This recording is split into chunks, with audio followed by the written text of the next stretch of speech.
Let's talk about probably one of the craziest, maybe stupidest things the left faction, the billionaires, could have done, and it's the removal. Nominate Joe Biden? Sorry. I mean, it seems to work out for him so far, but we'll see how it plays out. Check this out. Parler is suing Amazon for suspending app from cloud service, claims antitrust violation and breach of contract.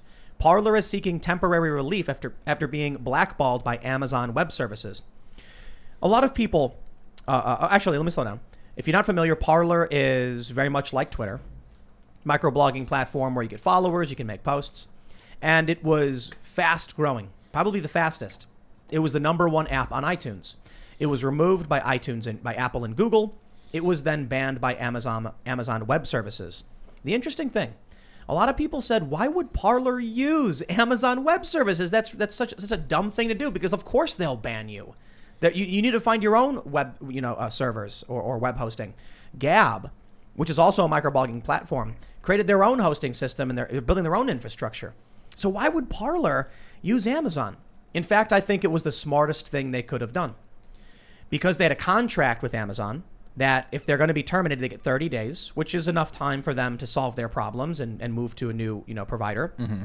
But what happens now is Twitter was also using Amazon. So what do we get? In this lawsuit, it's fascinating. Parler says recently, Amazon signed a multi-year hosting deal with Twitter. Then Parler is fast becoming the #1 competition for Twitter. Amazon bans Parler. So there's clearly a conflict of interest and a benefit for Amazon's large, massive, and valuable multi-year contract partner. But here's what they say. They claimed Parler wasn't enforcing their rules. More specifically, they said, we don't believe they will enforce their rules.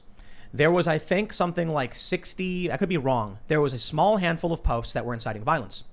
Parler said in the suit, we remove them all immediately because they violate our rules. We do not allow incitement to violence. It is illegal.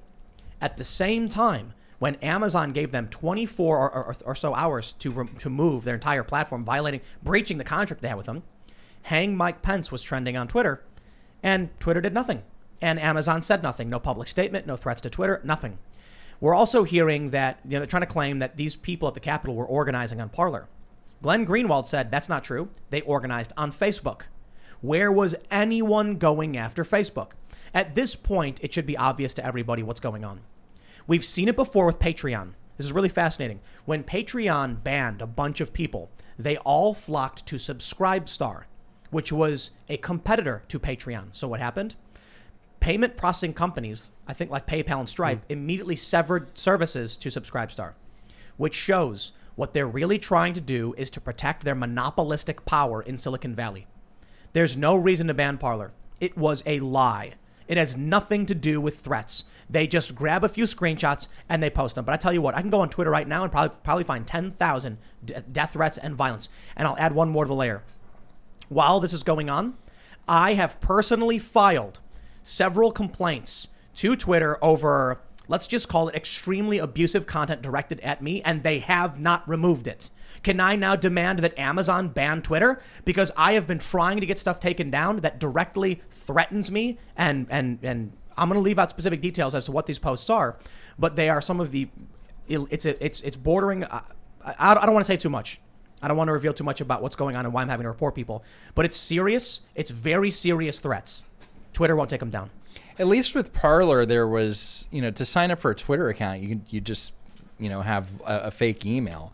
With Parler, I think you needed to, have your phone number, and it was KYC. Yeah. It's almost easier to track down somebody. Like, I'm sure that I'm pretty sure that if the DOJ came up to Parler and said, look, this person is involved in terrorism, that they would go, here's all the information we have, just because. Well, they said they were cooperating with law enforcement. Right. So to completely shut it down and move those bad conversations to, to basically the depths of the internet, at least on Parler, you could see it wide open. Right. So this is, you think the DOJ is going to go after Amazon for antitrust over this? Nope. Hell no. Right. Twitter harbors far leftists who to this day have organized and called directly for violence. No issues. None. Well, Tim, if you don't like what Amazon or Google is doing, you should just build your own CIA-connected monopoly multinational corporation. Why didn't I think of that? Yes. It's that simple. We'll call Lydia, it up. you want to get on it? Yeah, I'm in on it. Yeah, let's do it. No, but we got to make some points here. I mean, when we look at, the history of something like Twitter and Facebook, there's a long history of people publishing information that hurt other individuals. So there's a long history of people inciting violence, whether it's the Arab Spring or jihadis or even the Christchurch town shooting.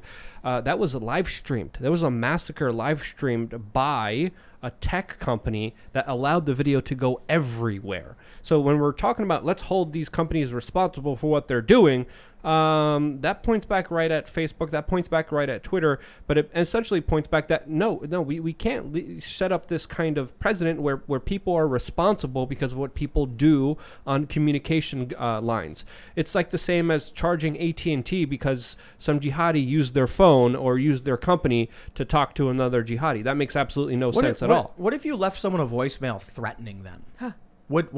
Could you go after the company for not deleting that voicemail?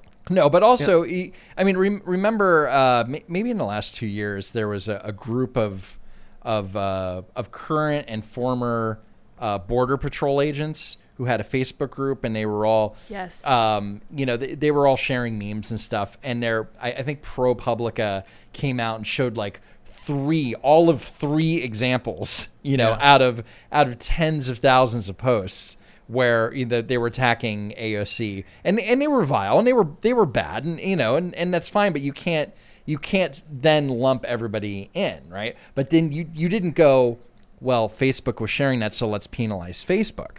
They went after the group, they went after some of the people in it. I think some people probably got fired, but it's the same thing on Parler. You can't go after an entire platform just because there are a couple, bad apples, right? And they were removing them. It's the same excuse they did with Gab. They're like, but they weren't really enforcing their rules. Did you go on there to make sure? No. Well, they said they were enforcing their rules. But ProPublica said. But we found 3 people. It happens every single time.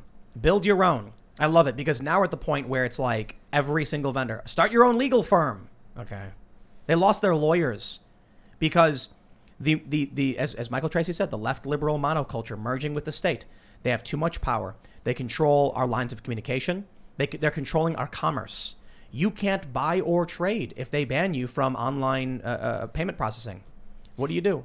I guess Bitcoin. And this is where okay, if you know Amazon's history, you'll probably know that Amazon for years didn't make a profit. They didn't make a profit. They also weren't paying a lot in federal taxes either. But that's, totally legal. They were playing the long game. They were building their infrastructure. They were building warehouses all over the place. They were building these cloud services. Anytime Netflix goes offline, it's Amazon's fault. It's not Netflix. It's because they're having issues with their cloud services. So I can't remember what my point was, but it's all Amazon's fault. But yeah, something about being a gorilla. Yeah, well, we have to understand that this censorship is absolutely selective. There's despots, there's dictators that are still allowed to use Twitter, but President Donald Trump can't. And again, we have to also underscore that there's a lot of international backlash. When we look at the market caps of Facebook and Twitter, they've been hit.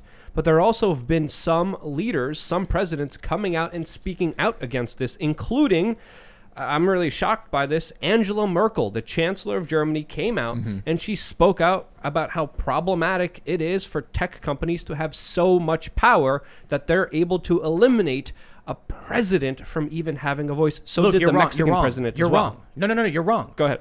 Angela Merkel. Whatever. Continue. Doesn't matter. The Mexican president also released some very surprising statements. Angela Merkel, the Mexican That's how you president. pronounce her name. That's the only thing you were wrong about. Okay, it doesn't matter. Angela, who gives a damn? Oh my God! I'm gonna keep Terrible. butchering it. Kamala, let's call the whole thing off. Angela. The statements by the Mexican president were really surprising because he went even further than that, attacking these tech companies as these arbitrators of truth and lambasting them for such a move, which the Mexican president is against. Angela Merkel is against. The majority of people are against, because if you are the morally superior voice, you don't need to silence other voices. You would debate, you would argue, you would have a conversation with people, and you would prove your points. It would be out there in the open. You wouldn't need to use the tools of totalitarianism in order to just squash any ability for words to hit other people's ears. That's just insane. Luke, you're wrong. Okay, go ahead. Angela Merkel. Oh my gosh. I saw that coming. I don't care. Oh my goodness. Whatever. Watch a train wreck.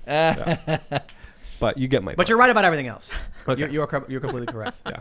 Well, And I didn't Mr. realize that the Mexican president was so based. He is. Well, the know? Mexican president is very surprising with his latest actions. He wants to grant Julian Assange asylum. He is calling out the lockdowns. So he's not just a kind of leftist figure. He was previously compared as a Bernie Sanders, but he's resisting a lot of the bigger lockdowns. Mm-hmm. And he's saying, no, you can't just lock down small businesses. You can't lock down communities. You can't destroy people's livelihoods all in the name of security, because it's obviously a big joke. So seeing this happening in Mexico is really surprising, to say the least. I thought you were talking about Cuomo. No. Yeah. Cuomo did release a statement today. Cuomo has always been for protecting small businesses. Yeah, Andrew Cuomo recently came out and said, we can't keep this lockdown going on for too much longer. The election's over. We have to reopen and do it safely. And it's like, what's really funny is Trump said something like, one day it'll disappear. Then there were a bunch of leftists who were like, all of these people were joking and mocking the left, saying that once the election was over, that COVID would disappear. And here we are. And it's like, whoa. January 6th just passed. Okay.